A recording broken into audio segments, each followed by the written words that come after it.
Hello, everybody. So it's a long-standing question of who is America's greatest ally? Is it the United Kingdom? Is it France? Is it Turkey? Is it Israel? Is it Italy? And this is often kind of brought up, and it's an interesting question. So I came up with a semi-scientific way of determining. I went through a list of wars that the U.S. has been involved in since World War II, and I assign points for participation in said war. Countries get 1 point if they participated militarily. That is, they actually did some fighting, be it through bombing or ground soldiers. They were an active military participant in the war. And I gave them 0.25 if they contributed in some other way, be it logistical support, medical support, supplies, something like that. So it's kind of hard to pick a list of wars because there are some things that the US was involved in, like some of the civil wars in Africa. Like, would you count like the Angolan Civil War as being a war the US was involved in because they supported one side, but is it really like, does it really count because there wasn't really US boots on the ground? There might have been CIA advisors or special forces or something, but the US wasn't officially at war with Angola. And there's a lot of cases like that. So I tried to go with wars that America directly militarily participated in, either through air power or ground forces, preferably both. And this was just kind of the list I came up with. Once again, this is not supposed to be exhaustive. This is just to kind of give an idea. I think I included all the big wars here and kind of some of the smaller ones. So the countries that I picked to go with for this is countries that are generally considered to be major U.S. allies. So I don't think this list is particularly controversial. There's some other countries I could have thrown on here, like Poland or Germany or Saudi Arabia or something like that, but I didn't want to make this list like super long. And I think like UK, Canada, Turkey, Japan, Australia, France, Italy, Israel, Philippines, South Korea, and Taiwan, or the Republic of China, is a pretty good mixture. There were some other ones that actually showed up quite a bit, but we're just going to keep it to this for this sake. These are kind of the countries I commonly hear being referred to as being America's greatest allies. Spain's also up there too, but I just decided to go with Italy. Okay, so we have the Korean War. So the Korean War had probably the most participation from everybody. NATO and America's other allies, namely the Philippines and the Republic of China, and to a certain extent Japan and Australia, were all involved in it. So you get pretty much across the board participation here. Everybody gets at least some participation, including Israel. I think Israel provided some medical support or something like that. So then we have the Laotian Civil War. So some of these are kind of difficult because, like, do you break up Vietnam was like a series of conflicts because there's like the Cambodian Civil War, the Laotian Civil War. There was multiple phases of the Vietnamese War. In some of these, sometimes countries go in and then leave. So it's a little arbitrary how I kind of came up with them, but we can just, once again, we're trying to get a broad idea here. So Australia participated with support in this one, as did the Philippines and Taiwan. It's a little difficult. I think they just provided logistical support in this one. The Lebanon crisis, I believe that was when the Lebanese government was at war with the United Arab Republic, and there was a civil war. But the U.S. did provide boots on the ground in that operation, and no one took part in that. Once again, Bay of Pigs, no one took part in Bay of Pigs other than the United States. It was a little difficult with how to deal with New World countries, because you could argue like Central American countries are like vassal states who basically exist to join US wars. So I tended to exclude them. So we go to the Vietnam War. I'm just using this to refer to, in general, the attempts by North Vietnam to conquer the South. So Australia actually participated. I don't think many people think about this, but fully participated in it, providing a significant number of soldiers. The Philippines also provided soldiers, as did South Korea, and the Republic of the Republic of China also participated to a certain extent. Kind of as part of the Southeast Asian crisis, we had the communist insurgency in Thailand, Interestingly, in this case, the other allies of the United States didn't participate, but the Republic of China actually sent military forces and participated in it. Then we had the Dominican Civil War. We'll just skip over that. That's not that important. We had the Cambodian Civil War, which eventually gave rise to the communist government there. And bizarrely enough, during that one, Canada actually was involved to a certain extent.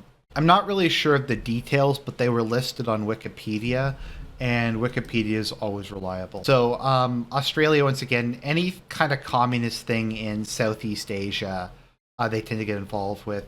Multinational force in Lebanon, which was deployed during the one of the Lebanese civil wars. I believe that was the 1980s one that Israel took part in. So NATO participated in that. So we had the United Kingdom, France, and Italy decided to show up for that one. Then we had Grenada and Panama, which the U.S. did. I think they might have had some Central American coalition partners, but it doesn't really matter. Then we had the Gulf War, which this was kind of like the grand coalition of all of America's major allies. Now, as you may have noticed, Republic of China has disappeared.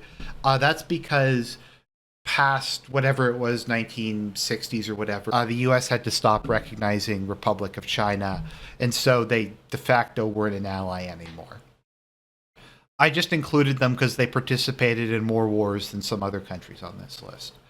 So NATO participated, so United Kingdom, Canada, Turkey, I believe, provided logistical support. Japan provided some medical and logistical support. Australia, France, Italy, Israel did not participate. Philippines, South Korea. So that was the Gulf War. So next on the list, we have the Iraqi no-fly enforcement operations. I'm going to count this because I think there was periodic bombings like when during the Iraqi Kurdish campaign and the Marsh Arabs. So like there was some things that happened during this time period. So once again, this was a NATO effort. So all of the NATO countries, UK, Australia, France, Italy, were involved in it. Israel was not involved in this. The Philippines wasn't involved with this either. So then we had the first intervention in the Somali Civil War. Now, this one, I guess, is a bit of a controversial pick, maybe, to have it on this list at all.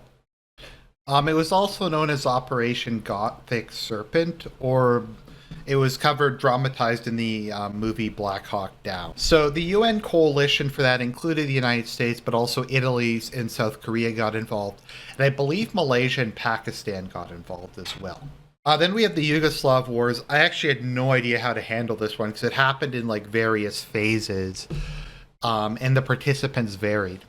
So this was more, I think, along the lines of the NATO bombings. So once again, NATO participated in this. So we have the UK, Canada, Turkey, France, Italy, etc. They got the old gang back together. Then we have the war in Afghanistan. So NATO and friends participated in this one again, and then Australia also showed up. Then we have the invasion of Iraq, and the only NATO countries who participated in that, interestingly, Japan actually contributed ground troops, from my understanding, during the Iraq War. Once again, the Iraq War is kind of difficult to quantify. Also, South Korea helped out. From my understanding, I think Korea contributed ground troops, but I could be wrong about that. Then we have the ongoing war in northwest Pakistan. I'm just going to consider this a front because the U.S. has killed so many people with drones there. So Pakistan obviously took part in that as a U.S. ally. So no one was involved in that. Then we had the Libya War. Once again, this was a NATO exercise. Now, I was debating giving Australia a 0.25 for this because they provided a lot of humanitarian aid to the population.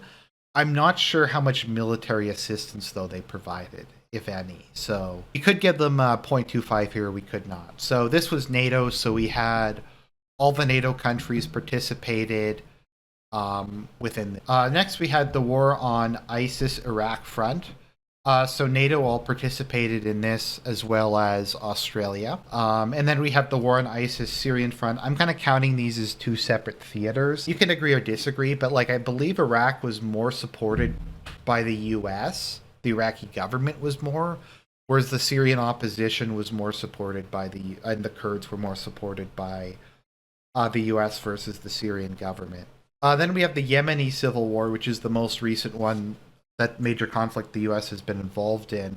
And from my understanding, France has taken a fairly direct role in it, but Italy and the UK have also provided support. Saudi Arabia would also be a member of this. Saudi Arabia, if you go through this, would probably get like 4 or 5 points. I just opted to not put them on the list.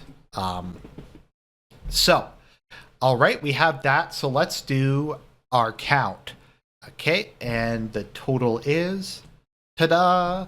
So, bizarrely enough, Italy is, according to this semi-scientific study, America's greatest ally, having participated in the most operations out of any country.